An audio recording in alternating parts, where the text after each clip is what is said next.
ఢిల్లీలో ఒక సామాన్యమైన సొసైటీలో వ్యాస్ కుటుంబం ఉండేది. అక్కడ తల్లి అనిత, ఇక వాళ్ళ కూతురు ప్రియ. అమ్మా ప్రియా, నువ్వు నీ టిఫిన్ మర్చిపోయావు. నా ఫ్రెండ్స్ నా కోసం ఎదురు చూస్తున్నారు.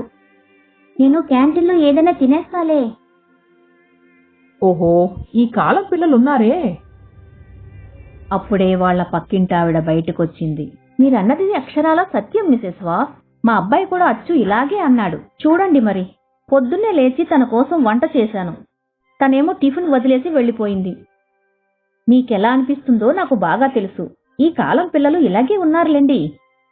అనిత ఇంకా సుశీల రోజూ తమ ఇళ్ల నుండి మాట్లాడుకుంటూ ఉండేవారు. సంవత్సరాలు గడిచిపోయాయి, కానీ వీళ్ల రొటీన్ మాత్రం మారలేదు. వీళ్ల ఇల్లు ఎంత దగ్గరగా ఉండేవంటే వీళ్లు కబుర్లాడుకోవడానికి ఇంటి నుండి బయట కూడా రావాల్సిన అవసరం ఉండేది కాదు. కానీ ఒకరోజు రాత్రి ఆ సొసైటీకి ఒక దొంగ వచ్చాడు. తను చూసేసరికి అందరిళ్లల్లో ఇంకా లైట్లు వెలుగుతూనే ఉన్నాయి. చూస్తుంటే వీళ్ళంతా ఇంకా లేచి ఉన్నట్టే ఉన్నారు. నేను తర్వాత వస్తే మంచిది. కానీ అప్పుడే అతని దృష్టి అనిత ఇంటి మీద పడింది. ఈ ఇంట్లో బహుశా ఎవరూ లేనట్టుకున్నారు. ఇంతకన్నా మంచి అవకాశం ఇంకోటి దొరకదు. దొంగ పైపు సహాయంతో పైకి ఎక్కడం మొదలుపెట్టాడు. పైకి ఎక్కి తను ఒక తీగ సహాయంతో ఆ ఇంటి కిటికీని తెరిచాడు. కానీ తను లోపలికెళ్లేసరికి తన కళ్ళని తానే నమ్మలేకపోయాడు. తన కళ్ళ ముందు అనిత ఇంకా ప్రియల శవాలు ఉన్నాయి. దొంగకి బాగా భయం వేసింది. తనకి ఏం చెయ్యాలో అర్థం కావట్లేదు. దొంగ మళ్లీ పైప్ పట్టుకుని దిగి పారిపోవడం మొదలుపెట్టాడు.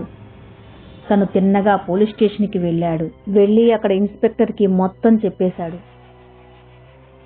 దొంగతనం చేయడానికి నువ్వే అక్కడికి వెళ్లి వాళ్ళని చంపేసావేమో. ఇప్పుడు మా దగ్గరికి వచ్చి నాటకాలు ఆడుతున్నావా? లేదు సార్, అలాంటిదేమీ లేదు. ఆ శవాల్ని చూసి నేను భయపడి పారిపోయి వచ్చాను. ఇక తిన్నగా ఇక్కడికే వచ్చాను. నేను దొంగని సార్, అంతకుణ్ణి కాదు. వీడిని అరెస్ట్ చేయండి కానిస్టేబుల్. దొంగని జైల్లో బంధించి ఇన్స్పెక్టర్ ఇంకా కానిస్టేబుల్ అనిత ఇంటికి బయలుదేరారు. ఇన్స్పెక్టర్ తన తనిఖీలు మొదలుపెట్టాడు. మరుసటి రోజు ఇన్స్పెక్టర్ ఫోరెన్సిక్ ఎక్స్పర్ట్ ని కలవడానికి వెళ్లాడు. సార్, వీళ్ళు చనిపోయి ఇప్పటికే 3 నెలలు గడిచాయి. వాట్? వీళ్ళిద్దరూ 3 నెలల క్రితం చనిపోయి ఉన్నారా? కానీ శవాల నుండి ఎటువంటి కంపు రావట్లేదే. అదే నాకు అర్థం కావట్లేదు సార్. ఈ పాటికల్లా శవాలు కుళ్ళిపోయి ఉండాలి కదా. మరి చనిపోయిన కారణం? కత్తితో.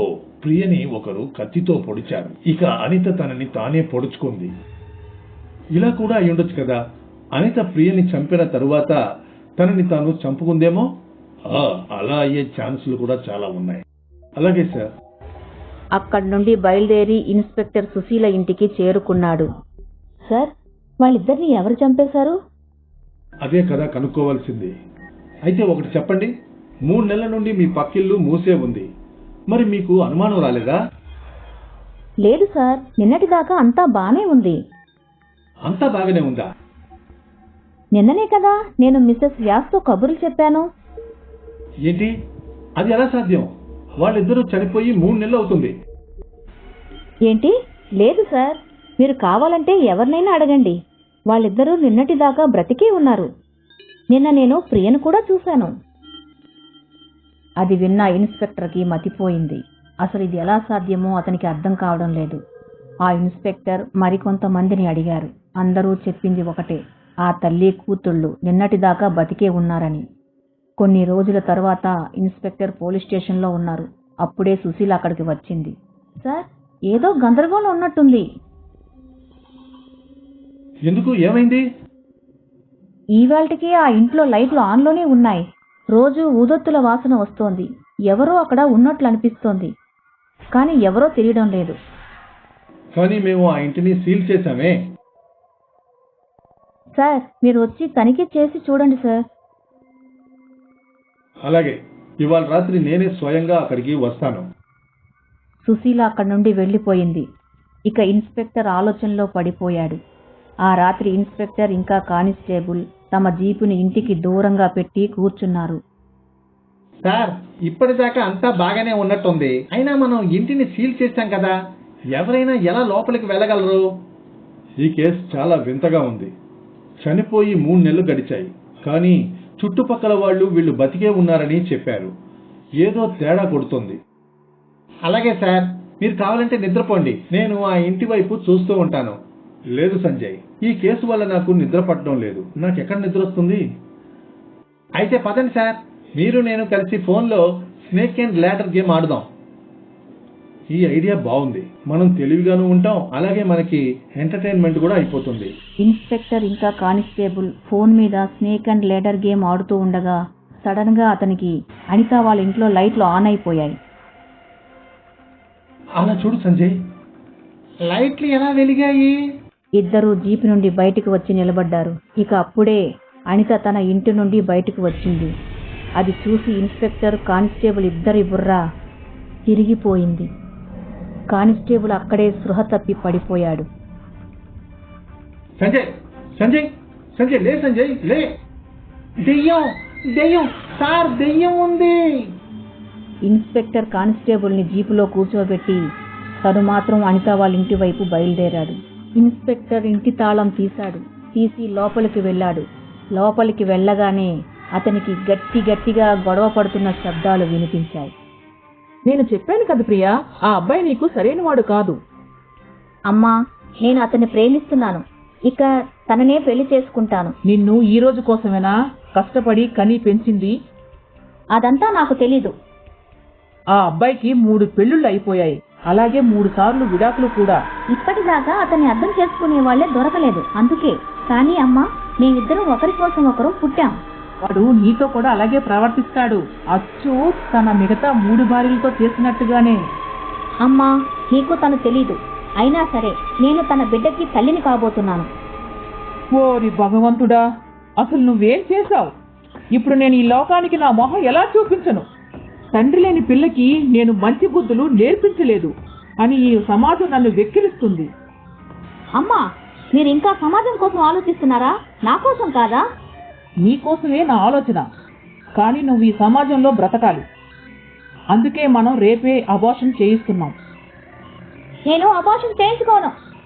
నువ్వు చేయించుకోవాల్సిందే. చేయించుకోను. ప్రియా, నువ్వు చేయాల్సిందే, లేదా నేను.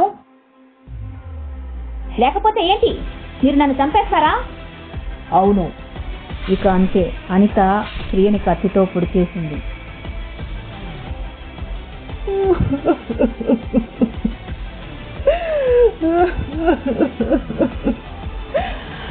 నా ముద్దుల కూతురు. అప్పుడు అనిత కూడా తనని తాను కోసేసుకుంది. ఇదంతా ఆ ఇన్స్పెక్టర్ తన కళ్ళతో చూశాడు. ఆ తరువాత ఇన్స్పెక్టర్ స్పృహ తప్పి పడిపోయాడు. మరుసటి రోజు పొద్దున్నే ఇన్స్పెక్టర్కి తెలివి రాగానే తనకి అసలు ఏం జరిగింది ఏమీ అర్థం కాలేదు. తనకి హత్య ఎందుకు ఎలా జరిగిందో అది తెలిసిపోయింది. కానీ తన ఫైల్లో ఏం రాయాలి? అనిత ఇంకా ప్రియల భూతాలు తనకి చెప్పాయనా? ఇప్పటికీ ఆ ఇంట్లో తరచూ అనిత ఇంకా ప్రియ గొడవ పడతారు. చుట్టుపక్కల వాళ్ళు భయంతో రాత్రులు బయటికి రారు. ఇక ఇల్లు ఢిల్లీలో దెయ్యాల ఇళ్లలో ఒకటిగా మారిపోయింది.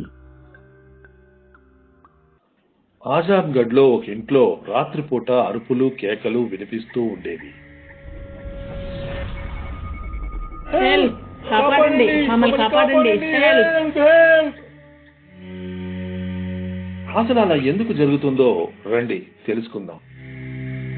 రామానుజ్ అలాగే తన కుటుంబం మద్రాసులో ఒక చిన్న ఊర్లో ఉండేవారు. అమ్మా, మనం ఆజాంగఢ్కి వెళ్ళి తీరాలి. నాకు ట్రాన్స్ఫర్ అయిపోయింది. సరే, నువ్వు నీ పిల్లం వెళ్ళండి, నేను స్వరా ఇక్కడే ఉంటాం. కానీ అమ్మా, నేను నువ్వు లేకుండా అలాగే నా బంగారు తల్లి లేకుండా ఎలా ఉండగలను? అదంతా నాకు తెలీదు. నేను ఇక్కడే పుట్టాను, ఇక్కడే చేస్తాను. ఏదేమైనా నాకు నార్త్ ఇండియా వెళ్ళడం ఇష్టం లేదు. అక్కడ అలవాట్లు పద్ధతులు, ఇక్కడ అలవాట్లు పద్ధతులు ఒక్కలా ఉండవు.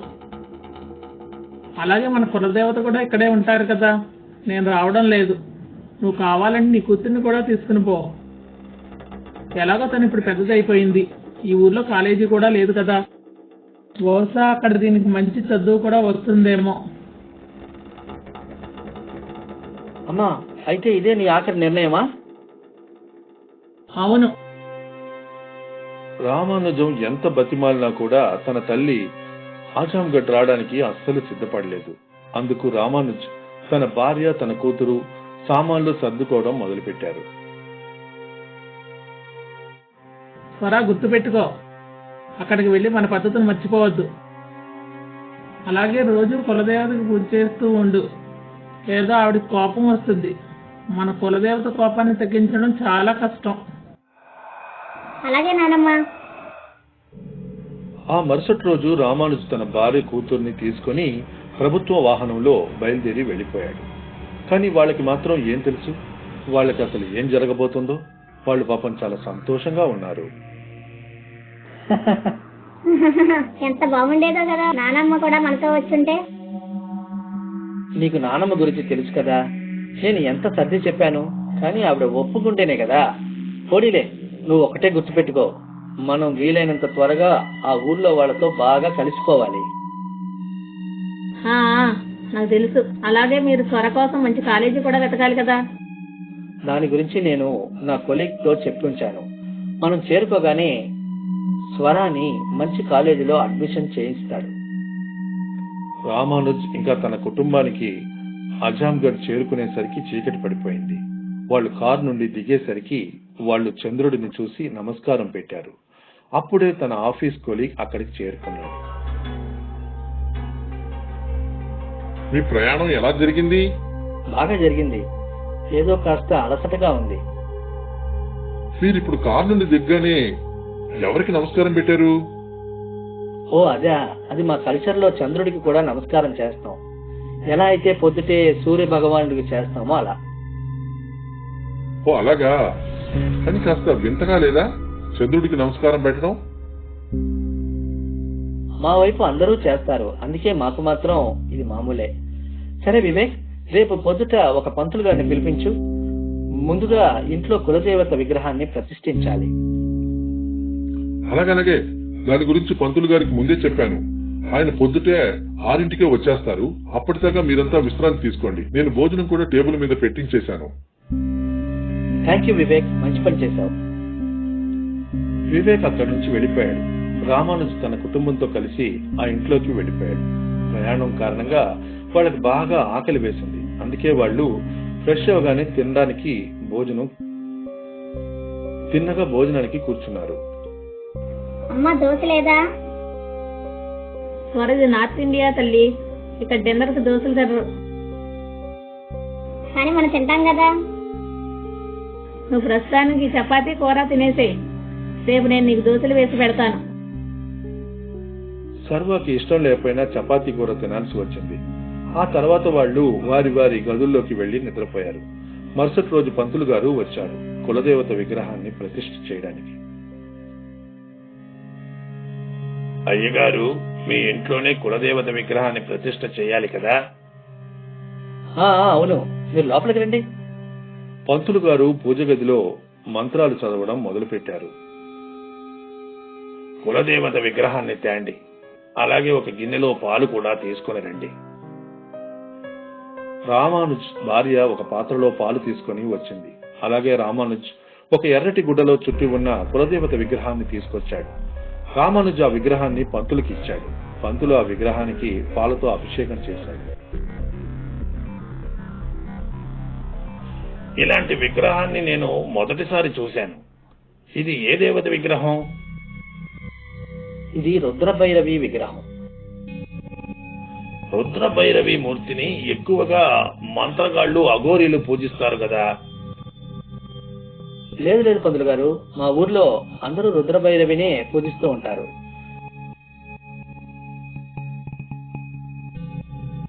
సర్లేండి, నేను ఈ విగ్రహాన్ని ప్రతిష్ఠిస్తాను. పంతులు గారు మంత్రాలు చదువుతూ ఆ విగ్రహాన్ని ప్రతిష్ఠ చేశారు.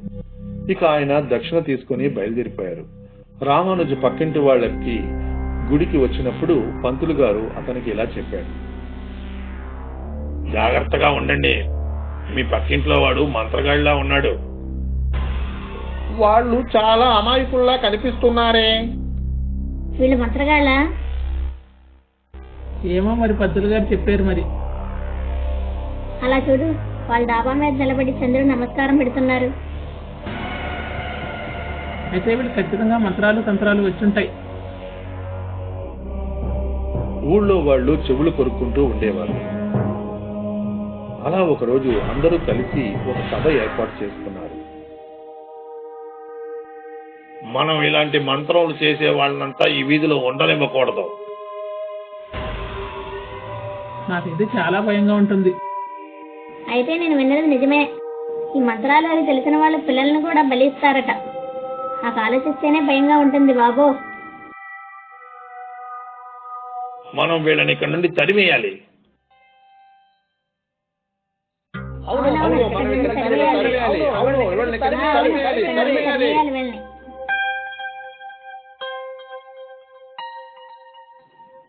వాళ్ళంతా ఒక గుంపుగా మారి అందరూ రామానుజుడికి చేరుకున్నారు. అక్కడ రామానుజం ఇంకా తన కుటుంబం కలిసి సంధ్యాహారతి ఇస్తున్నారు. ఏం జరిగింది? ఏమైనా సమస్య? మీరే మా సమస్య. మీరు మంత్రాలు తంత్రాలు చేస్తున్నారు. మేము మీలాంటి వాళ్ళని మా వీధిలో ఉండనివ్వం. మీరు ఈ వీధిని వదిలిపెట్టి వెళ్ళిపోవాల్సిందే. లేదు లేదు, మీ అందరికీ ఏదో అపోహ కలిగినట్టుగా ఉంది. మేము అలాంటిది ఏమీ చెయ్యము. మరి ఈ విగ్రహం? ఇది మా కులదేవత రుద్రభైరవి విగ్రహం. ఈవిడ భూతాల దేవత కదా. అవును, కానీ ఈవిడ మా కులదేవత. ఊళ్ళో వాళ్ళంతా రామానుజం కుటుంబాన్ని కొట్టడానికి వచ్చేటప్పటికి పొరపాటున రామానుజు భార్య బయటకి దీపం నిప్పు అంటుకుపోయింది. కాపాడండి, కాపాడండి. రామానుజం కాపాడడానికి వచ్చాడు, కానీ హడావిడిలో 2 దీపాలు కింద పడిపోయాయి. దాంతో బాగా నిప్పంటుకుంది. అందులో రామానుజం ఇంకా తన కుటుంబం కాలిపోయింది. మమ్మల్ని కాపాడండి, కాపాడండి. ఆ కుటుంబం మొత్తం సహాయం కోసం అరుస్తూనే ఉన్నారు, కానీ ఎవరూ వారిని కాపాడలేదు. అందరూ తమ ప్రాణాలు కాపాడుకోవడానికి అక్కడి నుండి పారిపోయారు. ఆ రోజు నుండి ప్రతి రాత్రి ఆ ఇంటి నుండి అరుపులు కేకలు వినిపిస్తూ ఉంటాయి. పొరుగింటి వాళ్ళకి రాత్రిపూట ఆ ఇంటి చుట్టుపక్కల తిరిగే ధైర్యమూ లేదు. ఇక ఆ ఇంటిని దెయ్యాల కుటుంబం ఉండే ఇల్లు అనే పేరుతో పిలవడం మొదలుపెట్టారు. ఇవాళ కూడా రామానుజం కుటుంబం రోజు ఆ నిప్పుల్లో కాలుతూనే ఉంటారు.